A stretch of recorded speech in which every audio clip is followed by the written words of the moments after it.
गुणनखंड एवं शून्यांक ज्ञात करें। तो फ्रेंड्स पार्ट 1 में मैं सवाल x का वर्ग धन x ऋण 42 को अधूरा लगा पाया था क्योंकि मेरे मोबाइल का स्टोरेज फुल हो गया था, इसलिए मैं पार्ट 2 बना रहा हूं। और पार्ट 1 में कुछ मोस्ट बात नहीं बता पाया था, इसलिए वो जो बातें हैं इस वीडियो में शेयर करने वाला हूं। अगर आप पार्ट 1 नहीं देखे हैं तो पार्ट 1 ज़रूर देख लीजिएगा। तो चलिए फ्रेंड्स पार्ट 1 के अधूरे सवाल को पार्ट 2 में कवर करते हैं। तो फ्रेंड्स क्या करना होता है, जैसे कि आपको पता है, अगर पार्ट 1 देखे हैं तो और नहीं देखे हैं तो मैं आपको बता रहा हूँ। ये जो बीच का अंक होता है या पद होता है, जैसे कि यहाँ पे क्या है x है, तो इस x को तोड़ने के लिए क्या करते हैं, यहाँ लास्ट के अंक को हम भाग देते हैं। किन किन संख्याओं से? 2 से लेकर 9 तक की संख्याओं से भाग देते हैं। और उसका अधिकतम भागफल कितना होना चाहिए? 9 ही होना चाहिए, या ज़्यादा से ज़्यादा 10 तक ही होना चाहिए। तो इस तरह से क्या करना है, ये लास्ट के अंक को 2 से लेकर 9 तक के अंकों से भाग देना है और उसका अधिकतम भागफल कितना हो? 9 या 10 ही हो। कब तक भाग देना है? जब तक कि वह दो संख्याएं हमें प्राप्त ना हो जाएं जो बीच की संख्याओं को जोड़ने या घटाने पर प्राप्त करे, और उन्हीं दो संख्याओं को गुणा करने पर लास्ट का संख्या प्राप्त करे। तो इस तरह से फ्रेंड्स चलिए हम यहाँ पे 42 को 2 से भाग दे के देखते हैं। यहाँ पे हम रफ कार्य करते हैं, 2 से भाग दीजिए तो 2 एकम 2, 2 दूना 4। इस तरह से ये 4 यहाँ से विभाजित हो गया, बचा क्या? 2। तो 2 को उतार लेंगे तो 2 एकम 2। तो देखिए फ्रेंड्स यहाँ पे जो है भागफल कितना आ रहा है? 21 आ रहा है। और मैं क्या बोला था कि अधिकतम भागफल 10 या 9 ही होना चाहिए। तो हम क्या करेंगे कि 2 से लेकर 9 तक संख्याओं से भाग देना है। तो 2 का तो भाग देकर देख लिए हैं। तो यहाँ पे देखते हैं कि इन दोनों को अगर हम जोड़ेंगे तो 21, 22, 23 हो रहा है, जो बीच का अंक नहीं है। घटाएंगे 21 में 2 तो 19 होगा, जो बीच का अंक नहीं है। तो ये क्या है? ये सही नहीं है। कोई हम दूसरे संख्या से, मतलब 2 तो अब दे दिए भाग, अब 3 से भाग देते हैं। तो 42 को हम 3 से भाग दे के देखते हैं तो 3 एकम 3। इस तरह से यहाँ पे बचा 1, 3 में 4 में 3 घटा तो, और यहाँ ये 2 जो है जो कितने उतर गए। अब यहाँ पे 3 चौको 12, तो इस तरह से ये 12 आया। तो 3 का पहाड़ा 4 पढ़े हैं तो कट गया, लेकिन इसका भागफल आ रहा है 14। लेकिन हमको कम से कम भागफल कितना चाहिए? 10 या 9 ही चाहिए।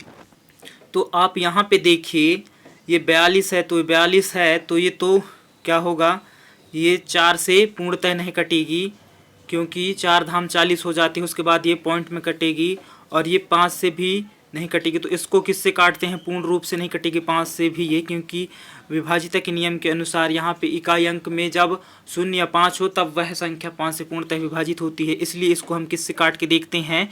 6 से काट के देखते हैं 42 को। तो यहाँ हम 6 से भाग देते हैं तो 6 छंग 36, 6 7 42। तो देखिए फ्रेंड्स 42 जो है 6 से क्या हो रहा है? पूर्णतः विभाजित हो गया, और उसका भागफल कितना आ रहा है? 7 आ रहा है। तो इस तरह से जो इसका भागफल है वो 9 से भी छोटा है, और हमको अधिकतम भागफल 9 या 10 ही चाहिए। और हम ये लास्ट के अंक को किन किन संख्याओं से काटते हैं? 2 से लेकर 9 तक की संख्याओं से भाग देते हैं या काटते हैं, तब हमको वह दो संख्या प्राप्त हो जाते हैं जो बीच की संख्या को क्या करता है? तोड़ता है। मतलब जोड़ने घटाने पर बीच की संख्या प्राप्त हो जाता है, और गुणा करने पर हमें लास्ट का संख्या प्राप्त हो जाता है। जैसे कि मैं आपको यहाँ पे समझा रहा हूँ। देखिए अब यहाँ पे x है, इसलिए 6x ले लेंगे, यहाँ पे x ले लेंगे, और यहाँ पे 7x ले लेंगे। तो देखिए अब 7x में 6x घटाएंगे तो 1x बचेगा, है ना। और 6 का गुणा 7 के साथ करेंगे तो 6 छंग 36, 6 7 42। तो इस तरह से फ्रेंड्स ये जो बीच का अंक है वो टूट गया, और वह दो अंक हमें मिल गए, 6 और 7x है ना। तो अब यहाँ पे क्या लिखेंगे हम? यहाँ पे हल हो रहा है ये, तो x का वर्ग, और यहाँ पे हो जाएगा क्या? ऋण में हो जाएगा 6x, क्योंकि यहाँ पे धन में है। तो बड़ी अंक जो है हमारा यहाँ पे है 7x, ये 7 उसको हम धन में लेंगे, क्योंकि 7x में 6x घटेगा तो बचेगा 1x। लेकिन यहाँ पे बड़ी अंक 7 में है तो उत्तर में भी धन होगा, क्योंकि बड़ी अंक धन में है। अब यहाँ पे ऋण 42 है तो ऋण 42 यहाँ से हल हो रहा है फ्रेंड्स। अब क्या करते हैं, यहाँ से x को बाहर निकाल लेते हैं, कॉमा ले लेते हैं। तो यहाँ से एक एक्स निकलेगा, यहाँ से भी एक एक्स निकलेगा। तो यहाँ से एक्स निकाल रहे हैं उभयनिष्ठ या कॉमा, तो अंदर एक्स का वर्ग है तो क्या बचेगा, जो बचेगा उसको कोष्टक में लिखेंगे। तो एक्स बच रहा है, क्योंकि एक्स एक्स का गुणा होगा तब एक्स का वर्ग होगा। और यहाँ पे बच रहा है ऋण 6। इस तरह से फ्रेंड्स एक्स का गुणा ऋण 6 के साथ होगा तब ऋण 6x आएगा। अब जैसे कि आपने अगर पार्ट 1 देखा होगा तो आपको मालूम होगा कि जो ये वाला कोष्टक में रहता है उस पद को हम दूसरे कोष्टक बना के लिख लेते हैं। तो x ऋण 6 यहाँ पे मैं लिख लिया। इसी चीज़ को उठा के यहाँ लिख लेते हैं, कॉपी कर लेते हैं। अब क्या करते हैं, ये x का गुणा किसके साथ करें कि धन 7x आए। तो धन 7 के साथ ही हम x का गुणा करेंगे तब धन 7x आएगा। और 6 का गुणा 7 के साथ करेंगे तो 6 छंग 36, 6 7 42, इस तरह से।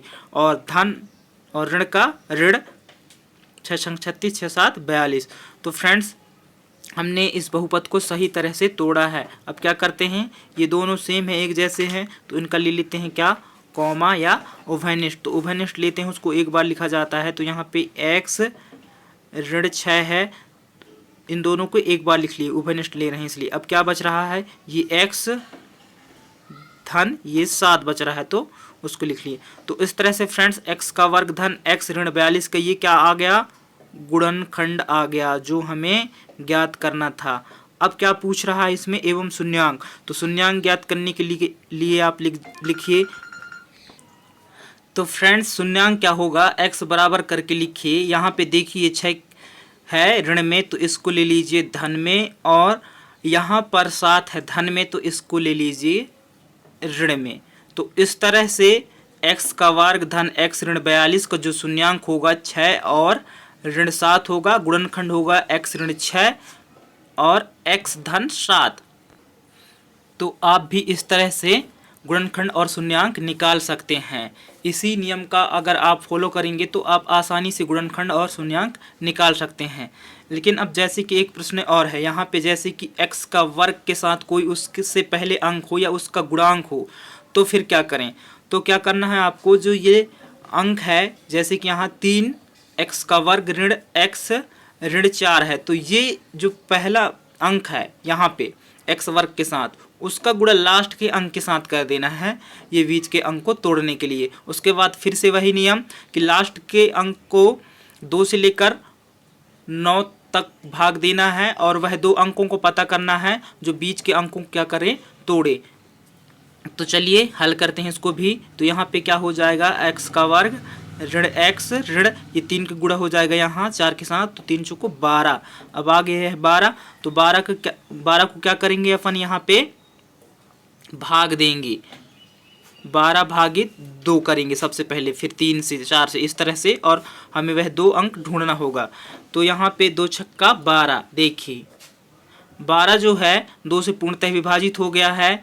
तो अब वह 2 अंक देख रहे हैं, ये 2 और 6 है, तो इन दोनों को अगर जोड़ेंगे तो 8 होगा। लेकिन यहाँ पे हमारा बीच का अंक है x, मतलब 1x है, और यहाँ 8 हो रहा है, और घटाने पर 6 में 2 घटाएंगे तो 4 बच रहा है, और यहाँ पे 1x है, मतलब ये क्या है, सही नहीं है, दूसरा कोई अंक ढूंढना पड़ेगा। तो अब जो है क्या करना है, अब 12 को हम 3 से भाग देंगे। इसी तरह से हमको कितना तक करना रहता है, 2 से लेकर 9 तक के अंकों से हमें लास्ट के अंक को क्या करना रहता है, भाग देना रहता है, और उसके बाद हमें वह 2 अंक प्राप्त हो जाते हैं। तो जैसे कि अभी 2 से दिए, फिर 3 से 4 से 5 से 6 से 7 से 8 से 9 तक इस तरह से भाग देते हैं लास्ट के अंक को, और हमें वह 2 अंक क्या हो जाते हैं, प्राप्त हो जाते हैं। तो यहाँ पर देखिए ये 3 को हम 12 मतलब 12 भागित 3 कर रहे हैं, तो 3 चौको 12 है। इस तरह से ये 12 3 से पूर्णतः विभाजित हो गया, और 4 में 3 घटाएंगे तो 1 बचेगा, मतलब यहाँ पे 1 है, 1x है। तो क्या करेंगे अपन, यहाँ 3 के साथ x ले लेंगे और 4 के साथ x ले लेंगे। तो 4x में 3x घटेगा तो 1x बचेगा, वो भी ऋण में बचना चाहिए। तो बड़ी अंक 4 है, तो बड़ी अंक को हम ऋण में लेंगे और छोटी अंक को धन में लेंगे। तो चलिए यहाँ पे लिखते हैं। अब क्या करेंगे, ये वाला 3 जो है फर्स्ट में, ये 3x का वर्ग लिख लेंगे और ये लास्ट में 4 लिख लेंगे। गुणा अब नहीं करेंगे, हटा देंगे 12 को वहां से। तो यहाँ पे अब क्या हो जाएगा, धन 3x हो जाएगा, कौन वाला, ये वाला, और ऋण 4x हो जाएगा, है ना, ऋण 4x। तब 4x में 3x घटेगा तो 1x बचेगा, वो भी ऋण में, क्योंकि बड़ी अंक ऋण में है तो उत्तर भी उसका क्या होगा, ऋण 1x होगा, है ना। इस तरह से यहाँ क्या बच जाएगा, 4 हो जाएगा, क्योंकि जब 3 का गुणा 4 के साथ करेंगे तब 12 होगा। तो यहाँ पे हमने 3 लिख दिया है, तो अब यहाँ पे 4 लिखेंगे, 12 नहीं लिखेंगे। उम्मीद कर रहा हूँ कि आपको समझ में आ रहा होगा। उसके बाद क्या करना है, यहाँ पे यहाँ से 3x और यहाँ से 3x हम कॉमा निकाल लेंगे, उभयनिष्ठ ले लेंगे। तो यहाँ पे 3x और अंदर क्या बच रहा है, अब यहाँ पे x का वर्ग है तो x बच रहा है, और यहाँ पे धन 1 बचेगा, क्योंकि 3x का गुणा 1 के साथ करेंगे तब 3x आएगा, जो कि यहाँ पर है। अब यहाँ से आगे क्या करते हैं, यहाँ जो कोष्टक में रहता है उसको उठा के यहाँ लिख लेते हैं। तो x धन 1 है तो इसको यहाँ हमने लिख लिया। इसके बाद यहाँ क्या करेंगे, अब ये x का गुणा किसके साथ करें कि ये ऊपर का अंक ऋण 4 है तो ऋण 4x आए, है ना। तो ऋण 4 के साथ ही करेंगे हम x का गुणा, तब ऋण 4x आएगा। तो धन में है x और ऋण में है 4, तो धन ऋण का ऋण 4x एकम 4x हो गया, है ना। और 4x का गुणा अब ये 4 का गुणा 1 के साथ होगा, तो पहले चिन्हों का गुणा कीजिए, ऋण धन का ऋण 4 एकम 4। तो इस तरह से हमने ये जो बहुपद था उसको सही तोड़ा है। तो यहाँ पे अब क्या होगा, ये देखिए दोनों क्या हैं, एक जैसे हैं, तो इनको ले लेते हैं कॉमा या उभयनिष्ठ। तो यहाँ पे जिसको उभयनिष्ठ लिया जाता है उसको एक बार लिखते हैं, तो x धन 1 को हम एक बार लिखेंगे, ये 2 हैं। तो उसके बाद क्या बच रहा है, ये 3x, तो 3x, फिर क्या बच रहा है, ऋण 4, तो ऋण 4। इस तरह से फ्रेंड्स 3x का वर्ग ऋण x ऋण 4 का, यह क्या आ गया, ये आ गया आपका गुणनखंड। अब यहाँ से आपको क्या निकालना है, शून्यांक। तो शून्यांक निकालने के लिए क्या करना होता है, जैसे कि यहाँ पे ये x है तो x बराबर करके ये एक क्या में है, धन में, तो इसको ले लीजिए ऋण में। तो ये होगा इसका पहला शून्यांक। और दूसरा शून्यांक क्या होगा इसका, यहाँ पे देखिए आप 3x है और ऋण 4 है, तो यहाँ पे लिखिए 3x, ऋण 4 है तो बराबर करके इसको ले लीजिए धन में, क्योंकि ये ऋण में है तो ये धन में हो जाएगा। और यहाँ पे ये डायरेक्ट x का मान निकालिए, तो यहाँ पे 3x है तो यहाँ पे क्या हो जाएगा, x बराबर ये वाली 4, और ये जो 3 है यहाँ पे गुणा के रूप में है तो बराबर किस साइड आएगा, तो ये क्या हो जाएगा, बटे के रूप में हो जाएगा, अर्थात भाग के रूप में। तो ये वाला 3 आके यहाँ हो गया। तो ये हो गया दूसरा शून्यांक। पहला शून्यांक है ऋण 1 और दूसरा शून्यांक है 4/3। तो फ्रेंड्स इस तरह के क्वेश्चनों को आप इस तरह से हल कर सकते हैं, जो मैं आपको बताया हूं, गुणनखंड और शून्यांक इस तरह से आप ज्ञात कर सकते हैं। अगर आप चैनल पे नए हो तो प्लीज़ चैनल को सब्सक्राइब कर लीजिए और वीडियो को लाइक कर दीजिए। Thank you so much.